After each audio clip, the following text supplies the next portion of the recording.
Sex with Aja, tell us your ways. Oh, I mean, you just gotta lock that door. You know, if you hear him knocking, just say, it's in a minute. So are you enjoying COVID sex? I mean, I enjoy sex anytime it comes my way. So do you think y'all are having more sex now, like because of COVID, because you're home all the time? Like, is it more? Like it's happening more because you're home more? I don't know. See, if we don't do the quickie, the nighttime now has gotten tricky. I swear the line was round the corner when she walked right in. High heels, short dress, he should have known right then. He walked over like, you the shorty I should be rocking. She told him, baby, I'm a job, we need to get clocked in. She next level, eyes full of pride, she won't settle. No brakes, so she hit the road, foot to the pedal. No days off, I mean that's often offensive. She like the ball, like the park with the fences. Yeah, so her lifestyle get awfully expensive. She might dismiss it, but it's hard to resist her, cause she's a boss. But first, I want to ask, vaccine or no vaccine, COVID-19? Okay, I was a hard no in the beginning, but I actually have an appointment this weekend. Like, really? I want my life back. I really want my life back. Illuminati, how you get on the list? Who did you pay? If I say, I might incriminate myself, so I'm not gonna say, but I got an appointment on Saturday. Okay, girl. Send the link this way. Send your contact, okay? I got somebody for you, girl. You got somebody too? Vaccine or no vaccine? No vaccine for me. No vaccine. I'm cool. I'll get it. Yeah? Yeah. I'm gonna wait as long as I can to see. I'm gonna see if you get any side effects. Let me know if you get anything. Only way I'm gonna get it is if they tell me I can't travel. Right. Then I'm not like, oh. Yeah, I'm not pressed to get it, but I do want to get it at some point. I feel like they went and take all the doctors out. Like, there's no way we gonna live without. We missed that round of shots though that they gave to doctors. So it's a different dose, it's a different batch now. Ooh, yeah. Conspiracy theories. No, I do have one. I'm gonna trust in God this round and know that He ain't gonna take me out like this. But I do believe in science. I do believe in science, and science is amazing. So, but I don't take the flu shot. Is this Kijafa versus science? No, I'm kidding. No, not versus but science. This is something that we ain't never experienced. But this medicine that they're putting in this vaccine is not new. This is medicine that they've been working on for a long time. It's just new to people that don't know about it. It's used for cancer patients.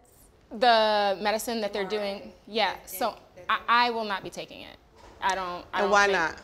For a lot of different reasons. So I did research on it because my mom, she is over 70.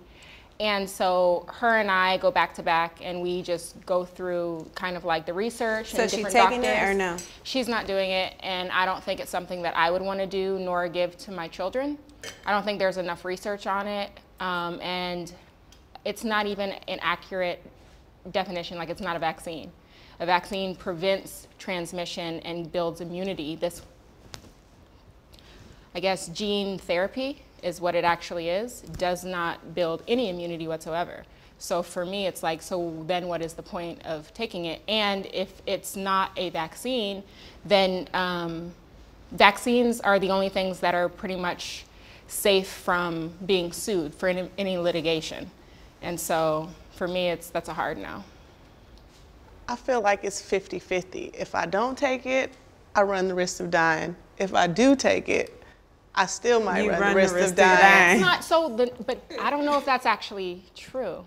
So like the numbers are, yes, I mean, and I'm not like a conspiracy theorist and I don't know everything, but the actual percentages of people who pass away from COVID-19 is very low. It's 3% of the US population, which seems a whole lot bigger when you look at the numbers on TV.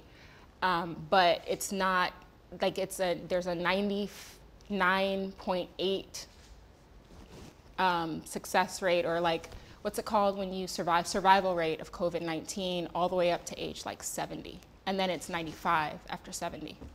So what do you think about people with like high risk? That's different. That's different. I think. So my mom's a 2-time cancer survivor, and then she's in her 60s. She just actually took the vaccine, which is kind of making me want to take the vaccine so that I can be safe around her. Mm-hmm. Yeah, I can understand that. Yeah, that makes more sense. I'm not opposed to people taking it. I feel like, you know, you have to do what you feel is safe for you and your family. Yeah, 100%. Well, I never took vaccines except for the ones my mom gave me. My kids take the normal vaccines, but like flu shots and stuff, I don't take it because I know you're injecting me with the flu and I don't want you injecting me with anything. But since this vaccine wasn't actually injecting you with COVID, I was kind of more so like, all right, I'll go ahead and take it, especially if it's going to give me my life back. Yeah. Well, I think that's the kind of like the rush to it. Is like people are so excited. Like, I mean, I want my life back too. And like, you want to travel and stop wearing a mask. And like, it's so uncomfortable. And it's a mess. Like, it's horrible. Right Stressing their kids out. So did y'all get COVID? I did not get COVID. My husband got COVID. My kids did not. So there's like a theory going around that if you're O positive blood type, that it's harder for you to contract it and your symptoms would be less. Yeah. I've been around at least 7 to 8 people. Positive? Okay. And I haven't gotten it yet, thank God. I haven't. I'm not saying that I'm immune to it or whatever, but I have never gotten it. So. Oh, you got that good blood too. Well, yeah. She does, yeah. So if I need some, I'm gonna call you. Michi, I need a blood transfusion. Did you get the antibody test? No, I didn't, but I feel like after Super Bowl, you know, we came back home and we were sick. And then during that time, they weren't taking, you know, testing during that time. But a lot of us that were here in Miami during Super Bowl came back and were like sick. And Antonio never gets sick, so he was running a fever for like 3 days.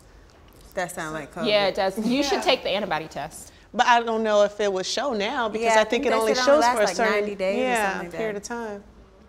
So many unknowns. Yeah. Have you guys gotten COVID? Have you gotten COVID? Not that I'm aware of. Like New Year's Eve, I had a big New Year's Eve party, and we all got sick afterwards. I don't know if it was COVID or just a regular cold, but like 20 people that attended the party was sick. Yeah. Was I at that party? Yeah, you was at that party. I think you was at that party too. And I was by you at Super Bowl, so maybe I got it from you. I didn't get sick either, but a lot of my people who came to the party, my kids were sick. Yeah, it was funny. We were in LA for a couple of months, and me and Mike were both sick, and Mike got tested every other day. I'm like, you got COVID. He got hiccups. I'm like, I'm Googling, like, that's a sign of COVID. Yeah. But it kept coming back negative. And my sister, who's a nurse, she's like, Kijafa, you do know there's such thing as flu. Y'all can have a common cold. I'm like, oh yeah, that does make sense. Stop getting that man tested. He don't have COVID. But a lot of people didn't get the common colds or the flu this year. Like, my kids suffer from allergies, and they didn't get anything. Like, they weren't sick at all. That's because they wasn't going nowhere. And wearing a mask. Allergies just out. And we were sanitized. We did a lot more safety precautions this year. I got a cold. I got a cold while I was taking care of Brandon, who had COVID. So I thought I had COVID when he had COVID. I did not. The stress of the situation. So what about the kids? Like, I know we want our kids back in school. I mean, I would be great, but it's difficult now because now you have to weigh like the pros and the cons. I personally don't necessarily feel like, because of the research and the studies that I've read, I don't necessarily feel like it's as big of a threat as we initially thought it was a year ago.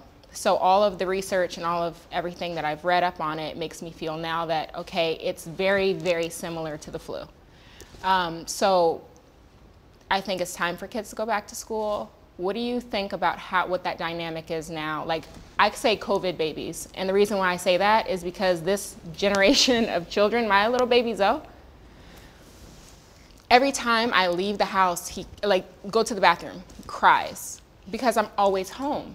He always sees me, and I feel like that is like how it was the baby boomers, and now it's COVID babies.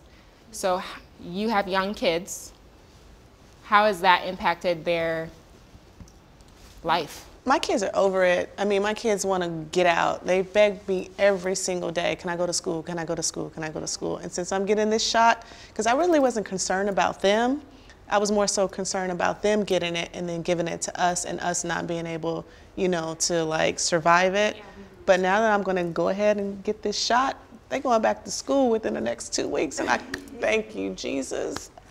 I'm happy. Because I mean, I feel like with the little ones, I haven't been able to give them as much attention as I did the older ones because I've been concentrating on the older ones who are in school. You know, I got a high school student, 11th grade. I got a 5th grader and a 4th grader. So, you know, I have to concentrate on them. I'm not able to do ABCs and sight words and stuff, because I'm like, y'all gonna have to just catch up later. Like, it is what it is right now. And so I've like, haven't put in the amount of time with the little ones because I feel like I can catch back up. But the older ones, you know, I'm like, well, does she still have to take her SAT? Like, are they still taking standardized tests in school? Like, what does this mean for them now? Wow, that's a lot. I don't even have like this. I got the 6-year-olds and then the 2-year-old, but I feel bad because my 6-year-olds were potty trained by 2, and my 2-year-old's like, he is bam bam. Same. My 2-year-old, I'm like, I'm a little behind on him. What happened? Like, what did I do? What did I miss? It's those boys. It's the boys. It's the boys. But also, I think it is like kind of the situation and of the times. Like right now, it's really difficult to like give that attention to detail and be able to like I agree. do all of the things that I did with my other 2. I don't know, I feel like this time has been like a blessing. Like, I don't want my kids to go back to school right now. Like, I like having my kids at home with me, and I also like the fact that I don't have to wake up at 6:30 in the morning and take them to school. That's facts. But no, I mean, I like having my kids around. I just do. You know, it's a lot. It's a lot of what that Parkland shooting was scary stuff. Scary stuff happens at school. So to have my kids close to me every day is a blessing. But I also know that I'm not going to say which child, but one of my kids needs to go back to school desperately because she is lacking a social life, and it's really affecting her. And I see it now. You know, as selfish as I want to be, like not waking up at 6:30 in the morning, she needs social interaction, and it's quite scary to see how this pandemic has affected her. And yeah, she's going back to school in September, immediately. But I mean, it's the social interaction, and then also just routine. And let me tell you another thing that I also noticed and I learned from, I put my 3-year-old in speech therapy, because you don't really notice, you have to pay attention to somebody's mouth to learn how to speak. And a child is not seeing everybody's mouth now that it's covered with a mask. So children's speech processes are delayed. And it's not even because they have autism or another, you know, defect that's stopping them from learning how to speak. It's because they're not seeing people's mouths move. So it's so many things that are affecting us with this pandemic that we just... How has it affected like home life?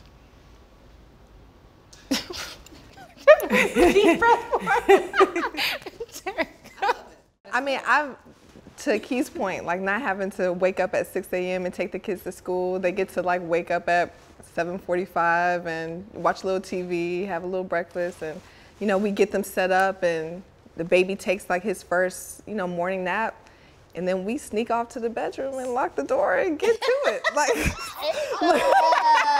really? Wait a minute. I didn't know we were going there. They're on their laptop, you know, they're on their iPads. The teacher writes, what's that noise?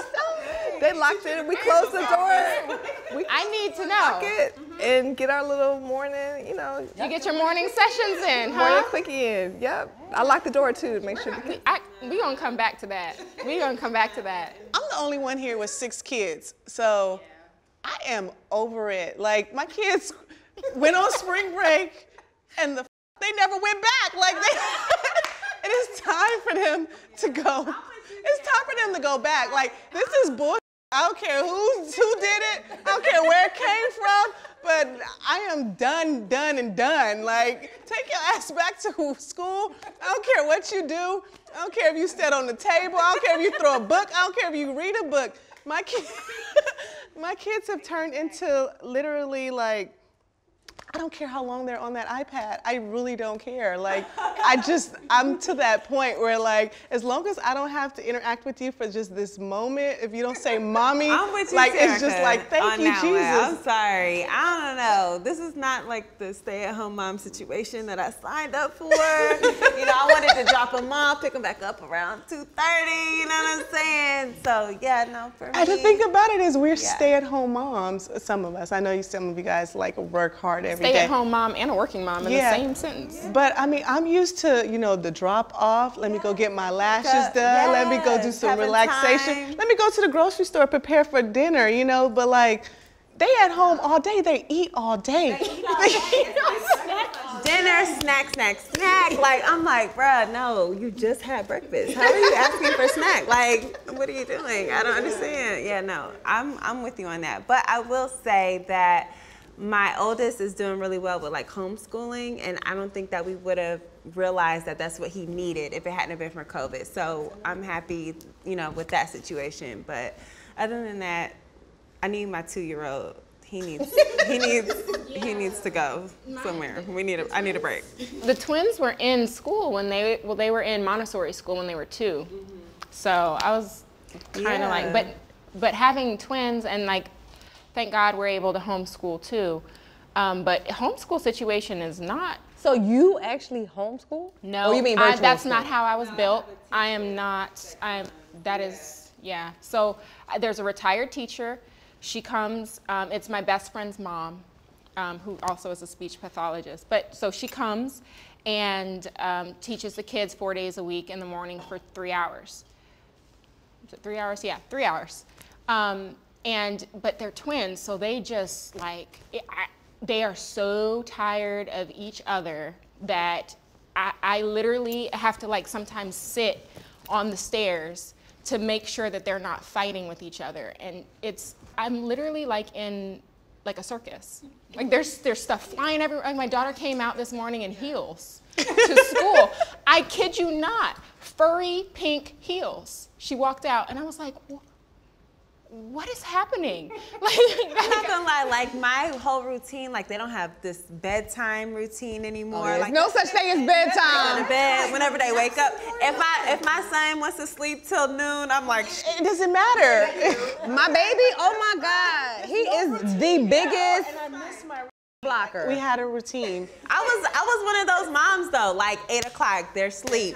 You know, 8 o'clock, they're awake, breakfast, like, you know, everything. But now I'm like, shit, he's still asleep, I'm still asleep. Mine don't sleep. Mine are up at 7 o'clock in the morning, sometimes 6:30 in the morning, they're up. And what time they go to bed? 8 o'clock. But so Brandon. How did you stick to the schedule? To put them to bed. It's time to go to bed. Lights off.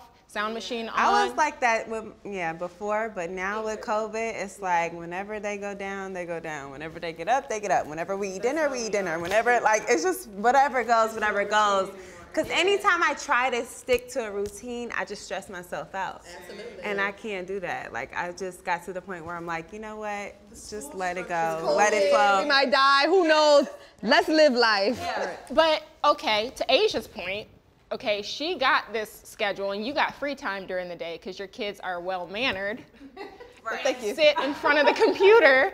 Okay, my 6-year-olds are not sitting in front of a computer for 3 hours and not bothering me. So the fact that you actually can have intimacy is a shocker to me.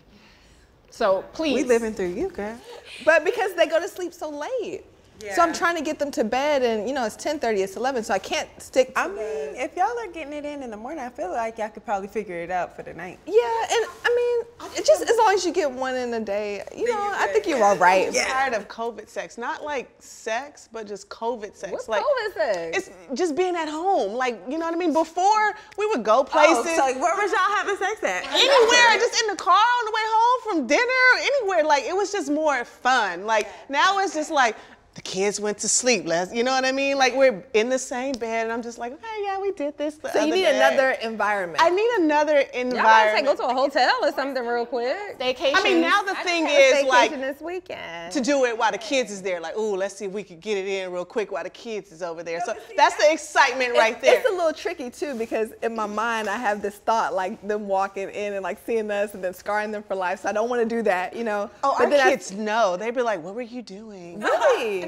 Yeah, kids know. Don't think that your kids don't know. 6, 7, 8, they know. Yes, they know. I'm not ready for that. You don't think they do, but they do. My kids are My teenagers. 7-year-old asked me, she's like, are y'all doing the grown up? They know. They know. Yeah, see, my kids haven't said that yet. You know, I don't think my son I don't think they know yet. I'm not ready for that. I'm not ready for them to know. I need them to not know. I told them I had a C-section. I didn't. I had a natural birth, but they didn't even know like how Why they. would you tell me you had a C-section? Because I wanted them. You better tell them that you had to bust it open if they came out that thing. You better. Mama stuff was open. Yes. I didn't understand. I didn't know how to explain to them like where the baby comes from. So I just said, well, you know, oh, they cut the baby out. So they, you know, they think, oh, the baby gets cut out, you know? Well, if they're 7, I think it's the prime time to start explaining those things because their friends at school, once they go back, they already know. See, I mean, we've been in quarantine for a year. So I think this, you know, when they go back, they're going back on Monday. You know. All right, I'm still interested in this. I need to understand.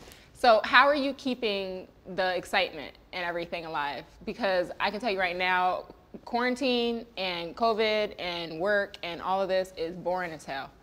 Like, I think you need to find your time, what works for you. See, you're at House of Athlete late night doing boxes. You need to call Brandon and tell him to meet you at the gym, and y'all need to hop out a box with some little lingerie on, girl. The intimacy and the excitement. You have to find the time. Well, one, I don't say no. I've learned that. Like, I don't say no. If he wants it, he gets it. I can be tired, he's still gonna get it. So, I mean. You know, my grandma said that to me when I first got married, and I felt like, okay, I hear what you're saying, right? But it's like, I also need to make sure that, you know, like you feel good, you're in the mood, and that I come first. Ooh. You know, like. That whole crock pot situation. I feel like as women, like we need to make sure that we are satisfied first because they're always going to be satisfied, period. You know, so it's like just, I feel like it's better for all the parties involved if we're satisfied if I first. I do. I may not be in the mood, but then afterwards I'd be like, oh my God, I'm so happy that I engaged in this activity with you because that was like amazing and I didn't know I needed that. Like just that relief, it's just like, oh Jesus, like. But I feel like you need to find the time and you need to text him like, you know, you giving out tonight, what y'all, you know, what you got going on? You know, like just ask him what you do. Not used to hearing you talking. What's happening? What's happening? I think it's important because sometimes they want to be pursued too. You know, I feel like Channing's always like, you know, what's up? What we doing tonight? You know, I'm at the back door tonight. Like, what's up? But it's like sometimes it's good for them to hear us. So do you wear like lingerie and you role play and all that good stuff? I like a little excitement. You know, I think that's good. You found out Asia is kinky in the bed. You know you got all the lingerie, so what is it like over there? Because you got it all. Listen, that is for the Instagram. Like Phil he's not into the lingerie. No. But he like vagina. No, absolutely. But he doesn't need you to dress it up. He's ripping it off like it doesn't, like it don't stay on long. Yeah, like I feel like it's a waste. So but you know, I feel like, you know, I'm a nudist and, you know, in my natural. Asia is very, Asia is very comfortable talking about sex. I do. I love sex. I mean, I think it's great. But I mean, I'm a nudist, so I feel like, does he ever get tired of you just being nude? Do you feel like you need to dress it up? Would you like to dress it up? No, I mean, honestly, I like putting on the lingerie, but I don't think he really cares about it. Like, I really feel like he's just ready to get to it. Like, just be like oiled down, maybe, if anything. Like, you know, but like, no, he's not really into the lingerie. Like, it's not necessary. Like, if I do it, it's a plus. Like, oh, okay, that's cute. But it's like a waste because it's off in like 2 seconds. You know, I mean, I guess that's the point too, but no, I think he's like just into the skin and just. So when you're taking your pictures for, you know, for Savage, is he back there taking the pictures for you, or? Sometimes, yeah, sometimes he does, but I mean. I feel like that's a cool little role play scenario. Right. That's a spark right there. Cause you be looking sexy there too. Yeah, like, you know, after we leave here, he's meeting me at the new house, and we're taking pictures. Oh, good. That's definitely a thing. Yes, it's definitely. I think my husband would like the sexiness, but I can't be sexy. Like, as soon as I try to do it, I'm like laughing, like I'm just the goofball. Well, He's that's like, okay. Why would she stop laughing? I'm like, cause this shit is funny. Like, you know, I'm over here like, hey. It doesn't work. I mean, but that's cute too. That's sexy too, though. Yeah. I feel like weird is like a love language too between us. You know, like Asia got all the jewels for sex. Right. Why you think I said sex with Asia? Okay. But no, I think it's cool to like be goofy. You gotta be. How many times a week should we have sex, Asia? Oh my goodness. I'm cool every other day. Okay. Every other day, every other day. You know. I think that's good. You know, healthy. Just it keeps the emotional connection there, the intimate connection. I think that's important. Girl, Are y'all like having rough sex and stuff like that? Y'all choking each other? I mean, I like it very Interested. We need details. We need details. We need details. Well, I like it, you know, all different types of sex. Don't be embarrassed now. Don't be shy now. Because sometimes rough is nice. You know, sometimes it is. Especially after a long day, you know, it's like, yeah, let's do that, right? Choke me out, baby.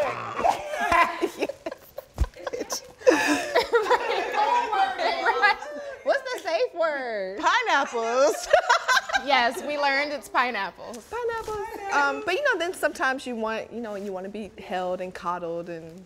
When you want to take a long time to give up the vagina, basically. Yeah, and sometimes you want foreplay and sometimes you want a quickie. I feel like you gotta figure out what works for you and be okay. So I want to know because, and I know this is a little wild, but what? I know a lot of my friends that don't give oral sex.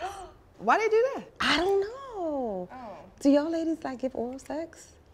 I don't do it often, but if he wants it, I'll do it. And then. So you ask him if he wants it, or? No, I don't ask him. I do it when I want to, but I don't feel like he. Is he more of a pleaser than a receiver, you would say? I mean, I get. I mean, he's. She lost for words. Yeah, you are better at talking about this than I am. Facts. Asia's a pro. I would say. Rookies. I think it's good for us all to be lubricated. I would say if it's up to, he leaves it to me. If that's what I'm feeling like doing, then I do that. But it's not like a necessity. Yes, it's not a requirement. It's if I feel like doing it. Terricka, is it a requirement in your relationship? It's not a requirement, but I enjoy it because I like kind of being in control. Like I like. You dominatrix. I mean, I'm a Scorpio. I mean, I like. Shut up, Kijafa. But my husband's more of a pleaser. Like he wants to like climax, and I'd be like, "Hey, calm down. That's enough." Like you know, but I don't know. That's a lot. Sorry, the vodka. Yeah. Oh, your kids go. They just don't let them watch the show. No, I'm kidding. No, okay, so we talking about kids now. So do we talk to our kids about sex and how in depth do we go with our kids? I talk to my daughter all the time. Me too. I feel like it's so important. But she has friends, and she has older friends that are in the gym, you know, that are sexually active. So I'm like, you know, I don't know what her older girls are telling her. So at what age did you guys? Because y'all kids are older than ours. I started talking to my kids about sex at 11. Well, Jordan was actually introduced to porn in 4th grade. That's why I feel like it's important for you to start teaching them early. I don't know if you remember the porn doctor that was at PAO. Yeah, I do. He wrote this book, and he said that you really start introducing your kids to sex at around 7 years old. That way you can kind of introduce the biblical form and what it's for, and kind of tell them this is for love, and you know, mommy and daddy, we make love, and this is the way we express our love to each other, so that they don't see pornography and other methods of sex and then be traumatized for it, because sex to young kids is traumatizing. Yeah. It's painful, it's hurtful and stuff. So that's why, you know, they suggest that we introduce sex to kids at an age so they say, you know, yeah, you know, this is the way daddy loves on mommy, or mommy loves on daddy. I think that I overdid it with my kids, talking to them about sex, because like, I don't like my kids to go over other kids' house. I really don't. I just know a lot of, you know, kids are molested when they go to other people's houses. It's a lot that goes on. So I talk to my kids straight up. If you go over somebody's house and a daddy or a mommy or somebody wants to touch your vagina or pulls out their penis, you bite it, you kick it. I know I'm so detailed and so graphic, and they're like, Mom, please. So my daughter, she's 16 now, so she asked to go over her friend's house, and I'm like, is her dad gonna be there? She's like, yeah. I'm like, okay, what are you gonna do if he tries to ask you to touch his penis? She's like, Mommy, I already know. You want me to kick him, you want me to bite him, you want me, I'm like, yes. I'm like, I just want you to know that it's a no. Yeah. If you're uncomfortable in a situation, say no, say stop. Like, I feel like we must talk to our kids, because if we don't talk to our kids about sex, they're gonna learn about it from a friend who's gonna tell them some crazy information. Just like I tell my kids some crazy information. Maybe you don't want your kids, you know, if somebody is trying to do something rough, to kick them or bite them, but I want my kids to fight for their lives. Yeah. Well, I think it's important too, like, I think our generation was like, oh, give Papa a hug, or give Papa a kiss, or, you know, come sit on my lap. You know what I mean? Like, I tell my kids, like, you don't have to sit on nobody's lap. You ain't got to kiss that man. You don't got to give him a hug. You ain't got to give him a hug. Yeah. You don't have to do any of those things, because, you know, that's how, you know, things happened back then. And I'm like, she ain't hugging you. She ain't sitting on your lap. You ain't about to, you know, no horsey rides, none of that. Like, all that's done. It's interesting, because I was and this is, I was molested when I was 10 by a family member. And so, but I also hit puberty at 10. And so to understand kind of sex at that age, you have to understand kind of what's going on with your body and all these other things. So if you don't have the proper conversations and don't have the teachings, when something like that happens, then you'd have no reference point. How did you internalize that as a child? For me, it was extremely difficult. Did you have anyone to talk to? I didn't say anything for 2 years. And then I ended up speaking out about it to a guidance counselor at my middle school. Because at the time I didn't understand that I knew it was wrong, but I didn't understand the ramifications of it. I didn't understand I didn't understand the confidentiality of a guidance counselor. And so when I told her what happened, they had to call the police, they had to call my mother, they had to call my family members, including the people who molested me. And so, the person, but he was married, so they had to call her wife, his wife. And so when that happened, I did not understand. This was when I was 12. I didn't understand kind of what was happening at the time. And so after that, you had to go through the process. So there's police officers taking me out of middle school and taking me to, you know, Child Protective Services. My mom had no idea. So my mom, devastated, completely devastated. Because she's like, how did I not know? A single mother, you know, she's working, I'm home. There was a family member who was supposed to be helping and taking care of us and everything else, and it turns out it wasn't happening.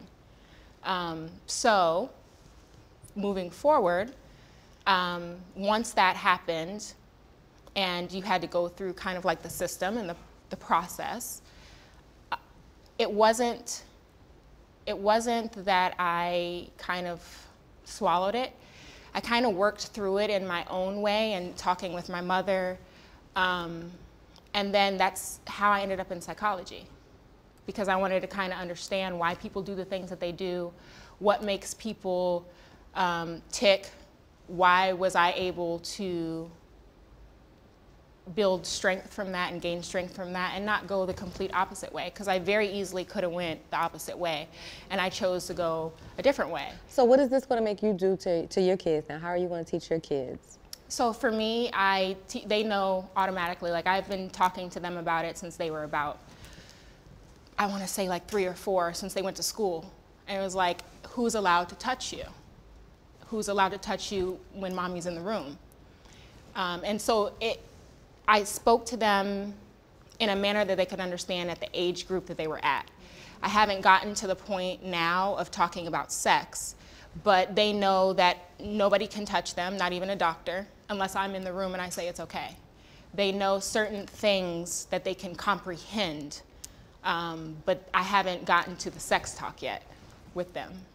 It's coming. As you said, 4th grade. Yeah. You know? Well, by 6th grade, you know, you have to already sign off on health, you know? Yeah. I mean, my daughter came home 6th grade, like, Mom, can you get an STD from, you know, dry humping? And I'm like, who told you that? She's like, oh, my 6th grade health teacher. So they're gonna start introducing your kids to all this stuff anyway. So for me, it was more so I need to be the one to give you the information as opposed to somebody else giving it to you, because I'm going to tell you what's real, what's true, and somebody else is going to tell you what they think about that situation. Well, it's just like, you know, how they say you shouldn't send your kids to school like with no knowledge, like with no ABCs, with no 1, 2, 3. So I feel like it's the same thing. Like when they go to school and they start health, that shouldn't be the first time that they learn about sex, and it shouldn't be the first time they learn about their bodies and, you know, the reproductive system and how it all works. Correct, yeah. So I think, yeah, like. But how you're teaching the babies, like I started teaching my little ones that too, and I find myself watching them teaching their dolls. Like, Jador was like, you don't let nobody touch your vajayjay, and I'm just like, good girl. Like, she's telling her dolls, like, you know, don't touch me, and I'm like, okay. And you know what I have to talk to my kids about, because they're older? We talk about drugs. We talk about at one point my husband was like, this is way too early to talk to our kids about drugs. And I'm like, no, it's not. No, they're vaping in 6th grade. Yeah. They were going through the middle school checking the lockers for, like, you know, drugs. And I'm like, you gotta be kidding me. Jordan's like, yeah, Mom, kids come to school smelling like weed and everything. I'm like, oh, Lord. So yeah, you gotta teach them about everything now, because it's just a different world. Absolutely. Well, I mean, and you guys have older kids too. Like I am new to this. I don't even know how to even, I know how I think it's gonna go in my head, but how I think it's gonna go in reality are two different things, you know? But kids have to be so much aware now than we were. Like, you know, social media. Absolutely. Yes. Like, you know, if a kid made a mistake, a girl had made a mistake and had sex, it wasn't public, it was quiet. You know, maybe a few people knew and you can keep it on the low, but now, social media, kids have phones, they're filming it. This is there to ruin their lives forever. So now I gotta talk to my kids like, hey, listen, if you decide to have sex, make sure you don't let nobody film it, like, please. I mean, just lyrics though, Percocet, you know what I mean? Like, what is, you know, I mean, your kids are Googling lyrics, like it's just in everything, so. And don't think that they don't know. They know everything. Oh, they know everything. They know everything. It's so many friends that I have, and they're in denial about what their kids know. And I'm like, your kids are way smarter than what you think. They know. Oh yeah. They know more than what we know. Especially if they have a phone. Absolutely. If your child has a phone, expect them to know more than what you think they know. And you cannot take away your child's phone and expect them not to be on the internet. They can ask TVs, Siri. It's so many ways for kids to get on the internet now. They don't even have to Google. They can ask Siri. Yeah. You know, Siri will tell them anything. My daughter asked me to ask Siri how to get to the park the other day. I was like, what? I don't even talk to Siri.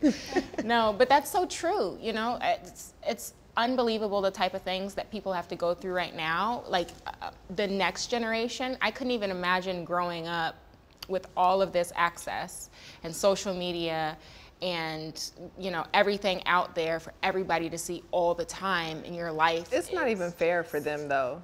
No, like, you know, if you think about it, our childhood and what we were able to experience and mistakes we were able to make quietly. You know, quietly. Not publicly. Yeah, you know, and the fact that it could possibly follow them forever. And it's just not fair, you know, and I hate that they have to grow up in a situation where they have to, you know, deal with that moving forward. And you have to be so careful. They can't even make mistakes, because that's a part of learning and growing up is everybody's filming their mistakes. Yeah, learning lessons is, you know, what not to do and what your friends do and what not to do. You know, it's not even fair. I hate that that's the situation we're in. So we have to, like you said, guard them and make sure that they know what's up, you know. Talk to them about everything.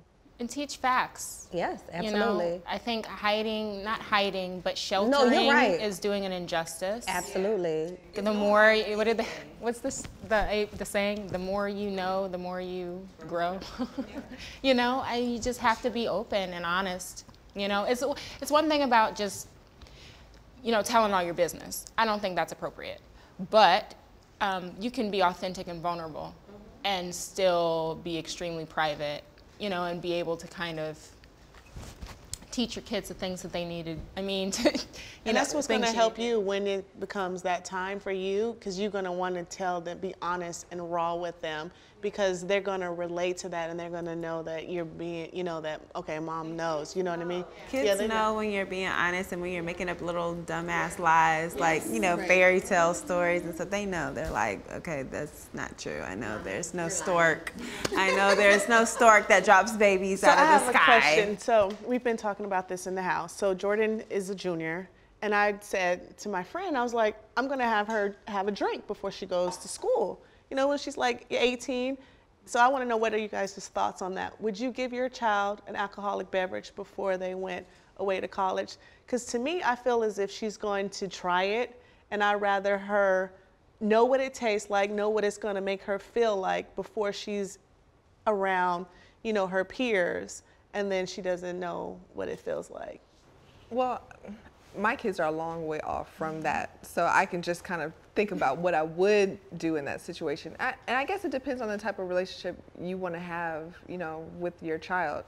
I want to be like, you know, I'm a parent now, but my thought is I want to grow into a friend and someone that you talk to and tell everything to and you confide in. So at some point within that time, I would want to have a drink, you know, with my child. I remember my grandfather giving me a little bit of his beer, yeah, when I was like 12, and just, you know, you like it? No, I don't. All right, you know. But just having that relationship where you feel comfortable to say, you know, whatever you think or however you feel about something, and, you know, to even have that connection where if someone's like, here, try this. It's like, hey, mommy, he asked me to try this. You know, what do you think? Exactly. But I think parenting now is changing in such a way that I would absolutely want my kids to try and experiment with me than some random person with some random stuff. It's not like, you know, I mean, I think back of me being in college and, you know, me, you know, going to the liquor store before I was old enough to drink and drinking at parties and mixing all kind of alcohol, being sick and everything. I think I'd rather teach my kid, you know, okay, this is going to make you sick. You know, you can't mix this and that. Like, don't do this. Don't sit your drink down. You know, just the knowledge of that, because regardless of me telling her not to do it or what not to do, she's going to be influenced in that environment to an extent. And then, you know, once you tell your kids don't do something, they go and want to do it more. That's how I feel about kids with sex. Like, you cannot tell a kid not to have sex. It's just, it's a natural thing. Sex is natural. Yeah, but there's no need to tell them not to have sex. But a lot of parents do. They want to, you know, like, oh, you can't have sex. They're coming from the fear angle. Absolutely. And I don't think it's the fear. I think it's the reverence. Like, you should want to, if you're going to have sex, you need to be with someone that you love. That respects you see a future with, that respects you. You should have a reverence for sex. Of what it is. And knows what comes along with sex. Right. Right. I think my kids know. Like, oh, baby's coming. We don't want to watch these dead babies. Yeah. I saw Asia's eyes pop up and I was like, oh, okay, food's here. So pretty much what we have today, we have a little twist on the chicken. We got chicken and waffles. We got a little surprise on the inside. So we got like a confetti waffle, how we did it. How we did it in a confetti way. So we got Fruity Pebbles on the inside for y'all with some maple sriracha bechamel sauce on the bottom. Very excited. And what was your inspiration for this, especially for the surprise on the inside? So mainly, I love cereal. Like, I grew up like, I'll keep it 100 with you. I'll be in the kitchen cooking all day, making crazy stuff. I love going home making a bowl of ramen noodles and a bowl of cereal. Yeah. And I'll be good. Okay, with your cereal, do you put your cereal in the bowl first and then add your milk, or do you add your milk and then your cereal? You gotta add your cereal. If you put your milk first and then add your cereal. Well, it takes the sugar off. What? Especially with Frosted Flakes. I don't eat cereal, so I don't know. So you really put your milk in your Only bowl in Frosted Flakes. What?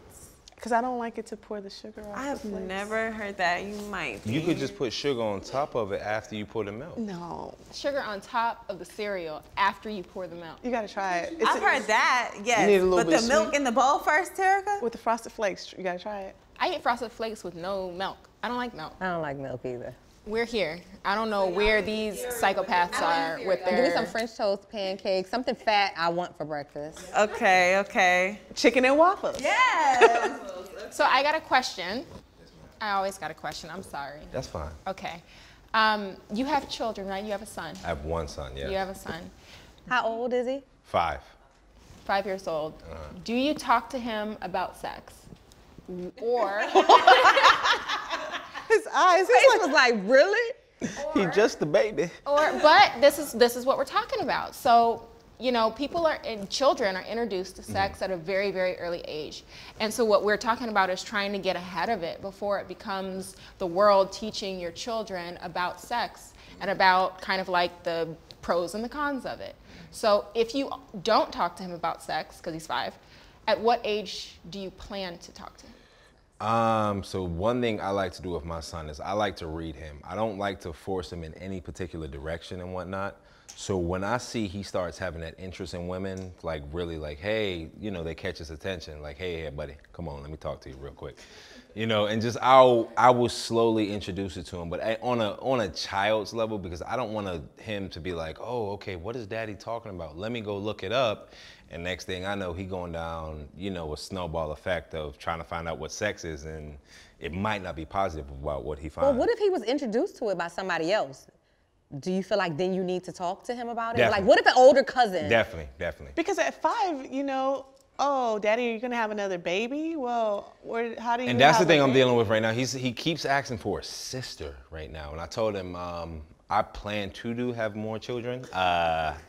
Once I'm married, I want to be married first before I have my next kids. Okay, so let's talk about that then. So you could talk to him. Did you talk to him about wanting to be married first, so he understands what it means to have another child, or what it would So take? I'm trying to get him first to understand what a sister is, because right now he thinks his cousin is his sister. So like I'm trying to get to that point first, and then now I'm not gonna lie, these are some good questions. I haven't really thought about it to ask my son yet, honestly. I mean, most people. I don't know if most people would or wouldn't, to be honest. I mean, I know it's something that's I think about for reasons that I mentioned and for other reasons, but I think it is important to even. I'm terrified to have the actual conversations with the kids. Definitely. You know, although I know it's something that I need to do, I don't know that I'm prepared to do it. Understood. You know, but. Do you feel a different connection with your? I don't want to say, for lack of better words, between your son and your daughter? Oh yeah, definitely. But connection with what? Like just in terms of like how you interact with them. Oh, 100%. Yeah. Like my children, they're twins, as if I haven't said that enough. They're thanks babe. They're extremely different, extremely different personalities. And to be quite honest, I think one is like my husband and one is me. Yeah, Ziggy knows. Ziggy is in tune. Ziggy is, who do you think she resembles more? Not in appearance, but like in behavior and. Ziggy is a grown-up. She is just like, she knows what's up. So my baby, I love her to death. She is Brandon, like, his nickname used to be Tasmanian Devil because he would just like, I don't know, but he would just tear stuff up. Like, my baby girl's room looks like a hurricane hit after I cleaned it. Like within 5 minutes. That just means she's creative. Correct. My son, everything's organized, categorized, organized, clean, everything's put up. They're completely different. And I love them equally and for very, very different reasons. Yeah. You know, so I definitely have a different connection with both of them. And then my Zoe, I don't even, y'all, I'm gonna eat. Y'all can talk about the connection between you kids. Is it different? Anybody? Yeah, we be connecting. We do. This is bomb, yo. This chicken is bomb. Thank you. Quiet. All I hear is smacking. I'm trying to eat the food. I gotta, no. What's this little white sauce? So that's gonna be, it's gonna be made out of condensed milk, sriracha, maple syrup, and heavy cream. I gotta try that. Yeah, something a little different. So you made the sauce? Yes, ma'am. I love condensed milk. I use it as my coffee creamer. Any questions for us? So you got time? Because I remember the last question I said you didn't have time. It was more or less. Did we have time? What are you talking about? Only fans only? Yeah. What's you got? Me personally, I was thinking about starting one. For cooking though. For cooking. Okay. Like I'm gonna have on my apron. I'm gonna be doing my chicken and waffles. And you gonna have on clothes under the apron? We'll see. So you can make like sensual meals. There we go. See, we here. No, I'm saying you could be doing something different. It don't gotta be like. You got an OnlyFans? I don't. You do? Do you think I do? Do I give off vibes that I would have one? I mean, you sexy, so you could. Really? Maybe I'll start You one. should probably just post your savage spinning. Yes. Yes, absolutely. You would feel sexy. I'm gonna have to tell him. We might have to start something. I don't know. I don't necessarily think that there's anything Y'all wrong done thrown with that it. out a lot tonight. Okay. I was just saying, I don't think there's anything wrong with it. But I think that for the people who are using that as kind of like porn, or people who are using it to supplement income and not be out in the workforce doing other things that may generate income and excite them, I think that's problematic. But for people who are wanting to showcase their talents and other things and like weird. Some people's talents is just being sexy. Yeah. Some people's yes. There's some people that's their talent. And if people want to pay for that, they're making big money. Correct. But what is, so here's the question is, what is that doing? Because I can't pay for sexy. I'm not mad at it though. It's a whole nother stream of income. There's people out there making. No, they're making bread. But what I'm saying is like, what does that do for, like? It builds their bank account. There's stacks. That's what it's doing. Builds their bank account. What do you mean? What is it doing for what? No, I mean like, what is it doing for like? Humanity? Nothing. No, not humanity. For an understanding, for self-esteem, for an understanding of like identity and self. I mean, what legacy are you leaving behind for your kids or your family? No, but not even that, because it could just be. They're making millions of dollars. It could just be fun. So it doesn't have to be like, there doesn't have to be some hypothetical, really profound reason for it. But it's like, you need to, what happened to working your way up? What happened to times are changing. Right. We are in a whole And so the different... dedication and the hard work and all the things that you look for and the characteristics, like part of that is missing in certain things. And I think a part of that's missing there to some, maybe not all, but to some. I haven't looked into it. I haven't paid attention to it or looked at it, so I don't really have that strong of an opinion on it. I just wonder. You know what I mean? Well, I think it's not easy, first of all. I think OnlyFans is hard because I feel. Well, Instagram is hard. Just posting on Instagram for an endorsement is hard. Like being a creator nowadays is not just posting a picture. Like they it's are really hard. like getting top photographers. They're like really taking like whole vision boards and like really doing it. So I underestimated. it's a job for them. Yeah. More so than just like, let me just throw some shit up there, some naked pictures up there and make some money. Cause they like, I can go to any girl naked page. What you doing? And let me want to see this. Really like putting their time and effort into it. And I think you should do a post of Phil videotaping you or doing the pictures for your Savage shoot, and people want to see it. Because you're doing that for free. And I'm telling you, your sexy sells. Like I'd be like, oh my God. I have to talk to Phil because I don't know. He's a very Because y'all private sexy person. together. Like y'all are y'all are cute Edit together. that out. Edit that out. Thank you. Well, That I wasn't hope sexy. That answers. Thank you. Appreciate that. I don't know what they're talking about. They're all right. The OnlyFans niche. That's the thing though. Like people eating. It is people pay for that. It's a whole lady that do it on Instagram. I didn't know, I didn't know that was a thing. Where they be slurping on the crab legs and stuff. Like whenever I post my son eating, people love that. I'm like, that's some weird shit, yo. They love that? People like weird stuff, for sure. Oh, Asia, I almost forgot. So you had gifts for all of us today, right? Oh wait, let me present it differently. My Black-owned business that I'd like to highlight is my bestie, Original Guides. So I have gifts for you all, and they are shirts, crystals, and sage. So you can, clear out your, good vibes. All that bad energy, we gotta sage it out. Original Guides. Look her up on Instagram. Whose is this? No, it doesn't matter. I think, no, that's yours, yep. I'm sorry, Ashley. They gave me vodka. Original Guides. You have crystals, t-shirts, and sage. And the spiritual shit really works. It really does. Spiritual shit. It really does. Get your crystals. You have rose quartz in your bag, and that's good for love energy, keeping the love around you. And I always kind of keep crystals Nothing in my for purse. sex? The rose quartz is for sex. I'm just messing The rose with quartz you. brings the love closer. And you keep crystals because of what? You keep the crystals because? Just like blocking any negative energy out. I want everything to come to me that's meant for me. So I just keep it in my purse. I have different crystals for different, I got a crystal for my work bag, a crystal for my going out bag, just, protection. Oh, I want to see mine. I think it's always good. Oh, this is so nice. Thanks, Aja. You're welcome. I appreciate it. I hope you guys have a good time with it and sage your homes, especially after, you got a visitor that they don't feel right. Just go ahead, sage through, I swear the line was round the corner when she walked right in. High heels, short dress, he should have known right then. He walked over like, you the shorty I should be rocking. She told him, baby, I'm a job, you need to get clocked in. She next level, eyes full of pride, she won't settle. No brakes, so she hit the road, foot to the pedal. No days off, I mean that's often offensive. She like the ball, like the park with the fences. Yeah, so her lifestyle get awfully expensive.